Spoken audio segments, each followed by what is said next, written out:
Paella is the most famous dish in Spain, and it's all cooked in just one pan.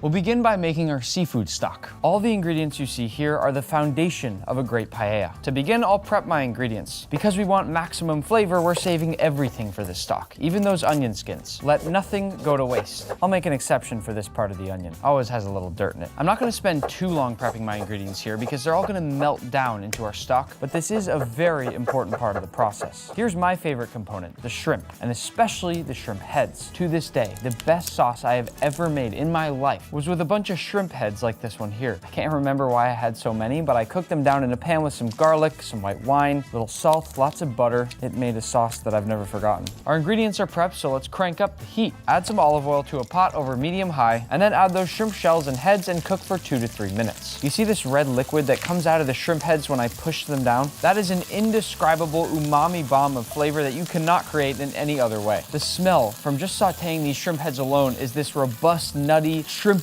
ocean smell. Now we're gonna add our fish parts and cook for another few minutes, and already we're building this amazing foundation of what's going to be an incredible paella. Next, we'll go in with our onions, a few carrots, and some garlic, and I'll stir these with the goal of getting every individual piece coated in that seafood-infused olive oil that we've created. Now, I'm gonna make some space and add my tomatoes cut side down, then let these cook until they get some color, which should take about 2 minutes. To finish our stock, I'll add a bay leaf, a few parsley stems, a couple peppercorns, any extra shells or trimmings, and then I'll cover everything with water and bring it up to a simmer. Look at that color of our stock already. It's beautiful. Once it comes to a simmer, we'll skim off any of that foam that might rise to the top. That'll just help give an overall cleaner seafood stock. And then we'll turn down the heat and let this simmer for 45 minutes. But don't worry, I'm not gonna make you wait. You don't want seafood stock to go any longer than this because it can become very bitter. I'm going to carefully strain this off straight into another pot because it's important that we keep it warm. I'm gonna taste this really fast because it smells so good.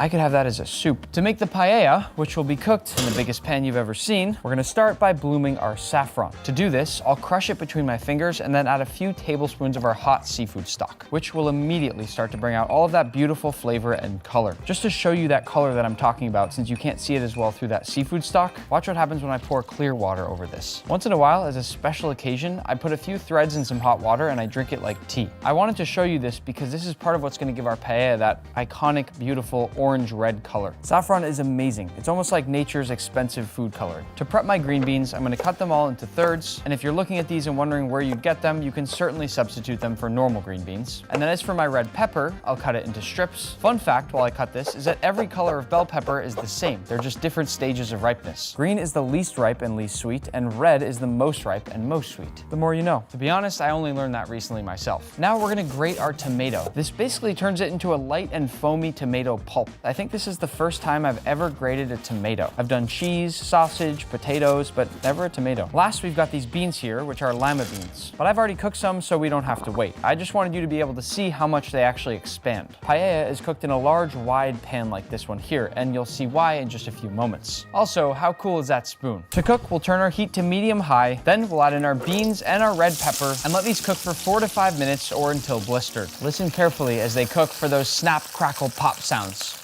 That is the sound that means they're blistering and getting those spots of char that will have so much flavor. If you're wondering why the paella spoon is so long, it's so I can stand back and not get spit at by all that oil as I cook. When you put vegetables like this that hold so much water into hot oil, they're not gonna be happy. Once everything has some nice color, we'll add our garlic, then stir for just 30 seconds until fragrant, making sure to scrape around all the edges so none of it burns. And then in goes our grated tomato, which we'll stir for 10 minutes until it's thick, dark, and jammy. Once the oil has separated, you see all these bubbles here and that beautiful golden color on the edges, we have finished making what's called our sofrito. This is the umami-packed tomatoey sauce that's gonna coat our rice. Now we're gonna add in our bamba rice and stir it fully to coat every individual grain of rice, the same way we do it if we were making risotto. You may have noticed that we didn't rinse our rice, and that's on purpose. Keeping all those starches on the surface helps us create the creamy consistency that we want in our paella. This is also a very strong rice. It can hold lots more liquid than normal rice. Moving on, we'll combine our bloomed saffron with our seafood stock, which now smells unbelievable. And then in goes our stock.